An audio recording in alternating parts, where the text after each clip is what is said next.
Салам, биринчи класстын бүтүрүүчүлөрү, силер менен кайрадан элдин сыймыгы. Биз мурунку сабакта функциянын аргументине кандайдыр бир сан коюп, анан функциянын маанисин тапканды үйрөнгөнбүз. Бүгүнкү сабак ошого байланыштуу, башкача айтканда функциянын маанилери графикте кандай болот экенин көрсөткөнгө аракет кылам. Анда эмесе баштадык. Демек, азыр биз функцияга талдоо жүргүзгөндү үйрөнүп алалы. Биз деген ушул графикти карап туруп, эң биринчи таблица түзгөндү үйрөнөлү. Демек, биринчи таблица деп коелу. Таблица. Демек, бул жакта бизде x аргументи, ал эми y функциянын мааниси болчу. Демек, кандайдыр бир сандарды алып туруп, анан графикти түзөлү. Карайлы. Демек, биз деген кандайдыр бир чекитти алалы, анан кийин функцияны карайлы. Мисалы үчүн x минус 6да y канча экен? Y бул чекит, бул чекит деген 5 минус 5,5 барабар экен. Демек, x минус 6да, y канча экен? Минус 5,5 экен. Минус 5,5. Дагы башка сандарды алып көрөлү. Мисалы үчүн x 0'дө y 5,5 барабар экен. X 0'дө y 5,5 барабар экен. Ал эми x 3'дө, мынакей бул 3'дө, y дагы деле 5,5 барабар болот экен. 3'дө 5,5. Болжолдуу түрдө да. Ал эми дагы кандайды алып көрсөк болот? Мисалы үчүн y 8'де, x 8'де, аргументи 8 болсо, анда функциянын мааниси минус 4,5 экен. Демек, 8 болсо, минус 4,5 экен. Муну кантип түшүнсөк болот эми? Болгону кандайдыр бир функция берилет бул жактачы. Анан x-ка, мисалы үчүн, ушул сандарды койсок, биз деген мына могул жоопторду алабыз дегенди мына түшүндүрөт. Демек, бул функциядагы таблица түрүндө дагы көрсөтүп алат экенбиз, түшүндүк. Демек, андан ары да өзүңөр көрсөтсөңөр болот. Эми биз ушул функция абсцисса огун, башкача айтканда, x-ты кайсыл жерден кесип өтөт? Демек, бул жерден кесип өтөт. Демек, x-ка кандайдыр бир санды берсек, бул жерден y 0-гө барабар болот. Демек, функциянын мааниси 0-гө барабар болот. Ошол кайсы жерлер экен? Экинчи, абсцисса огун кайсы жерден кесип өтөт? Кайсы жерден кесип өтөт экен? Демек, же болбосо канча жерден кесип өтөт? Бизде кандайдыр бир y барабар f от x функциясы берилген, макул, f от x барабар y болчу. Айырмасы жок, y-ти бияка жазсам болот, бияка жазсам болот. Демек, y деп туралы азырынча, x болгондо. Эми, ошол x минус 8 болсо, мына могу жерде минус 8 болсо, y канча болот экен? Y эч жака үстүгө да алдыга да жазылган жок. Демек, тактан ошол чекитте туруп калды. Демек, эгерде x-ка минус 8'ти берсек, y-гыбыз канча болот экен? 0-гө барабар болот экен. Башкача айтканда, мына могул чекиттен кесилишип атат. Кайра функция көтөрүлүп барып туруп, мынакей могул жерде минус 2 болгондо, f от минус 2 болгондо, функциябыз кайра тактана 0 болуп атат, y 0-гө барабар болуп атат. Демек, муну биз деген функциянын абсцисса огун кесилишин айтат экенбиз. Бизде дагы канча калды? Бирөө калды, бул чекит калды. Демек, f от 6 болгондо функциябыз дагы 0 болот экен. Демек, кандайдыр бир функция берет экен, минус 8, минус 2, 6-ны койсок, жооптору дайыма 0 чыгат дегенди түшүндүрөт. Эми, үчүнчүсү y огун, башкача айтканда, функциянын мааниси, бул жагы, функциянын мааниси деп аталган бул жакты, ал бул жак аргументи. Демек, функциянын мааниси кайсыл жерден кесип өтөт экен? Демек, y огун ордината огу деп коет. Ордината огун функция кайсы жерден кесип өтөт? Демек, 5,5 экен. Бұл жере функциябыз так гана ушул ордината огун кесип атат. Демек 0 жана 5 болгондо. Башкача айтканда f(at) 0 берсек, x-ка 0 берсек, ал болсо 5,5 чыгып атат. Y 5,5 чыкты. Демек башкача айтканда y-ди кесип атат да. Түшүндүк, Демек x-ка кандайдыр бир 0 берсек, анда биз деген бир эле жерден кесилишин таба алат экенбиз. Эми кийинки талдоого өтө берели. Эми 4-үнчү функциянын оң маанилери. Функциянын оң маанисиндеги аралык. Башкача айтканда, функциянын мааниси деген бул жактар болчу, y жагы. Бул жак эмес, бул жагы болчу да. Демек, функция кайсыл жактан баштап, кайсыл жакка чейин оң. Демек, мына могул жактар оң, мына бул жерлери оң болот, уже асты жагы терс болот атат. Бизге оң маани керек. Дагы бул жери оң болот атат, мына бул жактары оң болот атат, кайра бул жагы терс болуп кетти. Демек, кайсыл жактан баштап, кайсыл жакка чейин оң. Биз деген маанисин y аркылуу туюнтпайбыз. Бүт барын тең функцияга талдоо жүргүзгөндө бүт барын x аркылуу туюнтабыз. Биз деген мисалы үчүн бул аралыктан бул аралыкка чейин функциябыз оң болот атат. Бул аралыктан бул аралыкка чейин функциябыз оң болот атат деп түшүндүрөбүз. Түшүндүкпү? Демек айталы, x таандык мисалы үчүн кайсыл могул аралык? Макул, -10дон баштап -8ге чейинки аралык. Демек, ушул аралыкта функция оң мааниге болот экен, мына могул аралыкта.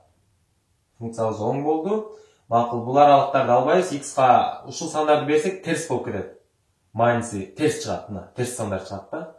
Мисалы үчүн -6-ны берсең, сен деген минус деген санды аласың деген түшүндүрөт. Кайра кеттик оң жакты көздөй. Демек, -2ден баштап, +6га чейинки сандарды алсаң, сен деген функциянын оң маанисин аласың. Функция оң сан чыгат деген түшүндүрөт да. Демек, бириктирүү -2ден баштап, канчага чейин? 6га чейин сандарды алсаң, функциябыз оң мааниге ээ болот экен. Мынакей булардын баары тең функция оң мааниге ээ болот экен. Демек, функциянын оң маанилери деген мына ушундай. Оң мааниси барабар, мынакей y барабар кандайда 2x + 1 деген сөз. Мисалы үчүн x-ка кандайдыр бир маяктан сан койсоң, y оң сан чыгат деген түшүндүрөт да. Ал эми 5-чи талдообуз функциянын терс маанилери деген бар. Функциянын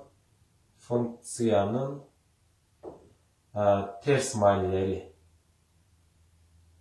Маанилеринин аралыктары деп коелу. Биз аралыкты айтып атабыз да. Демек, функциянын терс маанилеринин аралыктары. Демек, эми терс маанилер керек бизге, жана оң маанилер керек болчу да. Азыркы мына могул терс маанилерди карайбыз. Биз не менен туюнтат дедик элек? X менен туюнтабыз, Демек, x -8ден баштап -2ге чейинки аралыкты берсек, биз деген терс сандарды алабыз. Жана -6дан баштап, мынакей могул жактан баштап кайра мынакей могул жакка чейин функция терс болот атат. Могул аралыктан баштап могул аралыкка чейин функциябыз терс болот атат. Демек, ушунча жазабыз. Эгерде биз деген ошол функцияга -8ден баштап -2ге чейинки сандарды берсек, функциябыз терс болот. Башкача айтканда минус чыгат. Анан кайра 6дан баштап кайсы 9,5га чейинки сандарды берсек, анда дагы функциябыз терс болот дегенди түшүндүрөт. Демек, функциянын оң жана терс маанилерин түшүнүп алдык. Кийинки талдообуз функциянын өсүү жана кемүү аралыктары. 6-чы. Функциянын өсүү жана өсүү аралыгы деп коелу, аралыгы. Функциянын өсүү аралыгы кандай? Суроо белгиси. Өсүү анан кемүүнү дагы өзүнчө жазып коебуз. Демек, функция бул жөн гана солдан баштап оңго чейин кандайдыр бир багытты алып өсүп же кемип бир графикти түзөт. Ошол баарыбыз айтабыз да, кайсы аркылуу x аркылуу туюнтабыз. X бул аралыктан баштап бул аралыкка чейин функциябыз өсөт, кемит деп эле айтабыз. Демек, азыр биз деген кайсыл жактан баштап кайсыл жакка чейин өсөрүн байкайлы. Демек, функциябыз мынакей. Бул функция турбайбы? Могул жактан баштап чөктү, демек кайра мондан баштап өсүп атат. Көрдүңөрбү? Өсүп атат. Мына жакка чейин өстү. Демек, функциянын өсүү аралыгы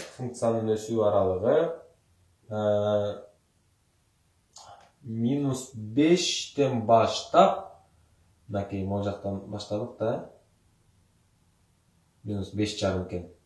-5,5дан баштап 1,5га чейин өсөт экен. Демек, ушул аралыктагы сандарды берсек өсөт экен. -5,5тен баштап 1,5га чейинки аралыкта функция өстү, көрдүңөрбү? Өстү, анан кайра кемиди. Демек, аралыгы өскөн аралыгы ушул экен. Кемүү аралыктар бизде 2 бар. Демек, бул өсүү болду, өсүүгө байланыштуу. Эми кемүүсүн карайлы. Кемүү аралыгы. Кемүү аралыгы деген бул функция, мисалы үчүн, бул жерден баштап кайра ылдыйга түшүп атат. Байканабы? Ылдыйга түшүп, могул жакка чейин ылдыйчы, бул жана көтөрүлүп кеткени бизге өсүү аралыгы болмок. Демек, функция кайсынан баштады? -10дон баштап -5ке чейин. Демек, -10дон баштап -5ке чейин кемип атат. Байкатсаңар, кемип атат. Кайра көтөрүлдү, кайра 1,5дан баштап 9,5га чейин кайра ылдый түшүп атат. Көрдүңөрбү? Демек, мен x аркылуу туюнтуп атам, x аркылуу. Бардык нерсени x аркылуу туюнтабыз. Бул жакты карабайбыз, бул жак жөн эле жооп чыгат. Бул жак функцияны да карайбыз. Болгону аралыкты мына бул жактан эле белгилейбиз. Демек, азыр 1,5дан баштап кайра бириктирип коелу. 1,5дан баштап кайсыга чейин? 9,5га чейин. Мынакей 9,5га чейин функциябыз кемип атат. Демек, мынакей могул аралыкта функциябыз кемип атат, ушул аралыкта. Ал эми бул аралыкта эмне болот эле? Мынакей. Бул аралыкта функциябыз көтөрүлүп аткан, башкача айтканда, өсүп аткан. Эми кийинки талдообуз функциянын экстремум чекиттери. Ал эмне деген чекиттер?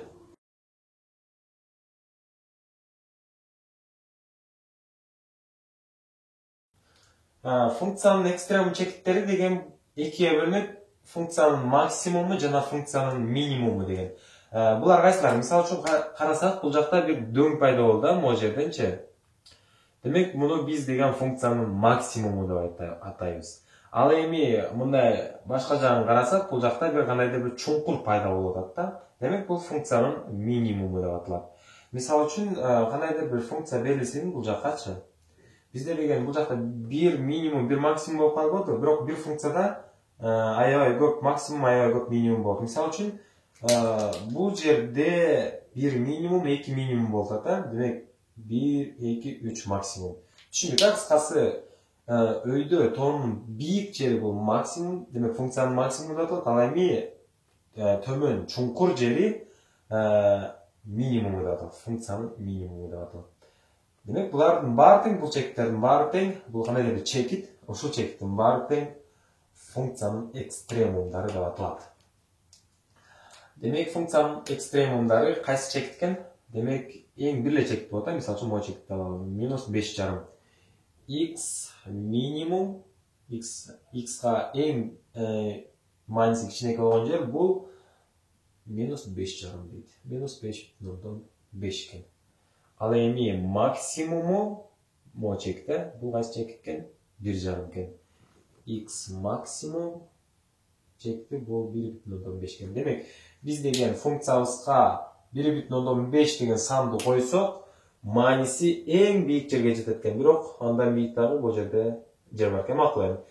Кыскасы түшүндүк, функциянын минимуму жана максимуму дегенде.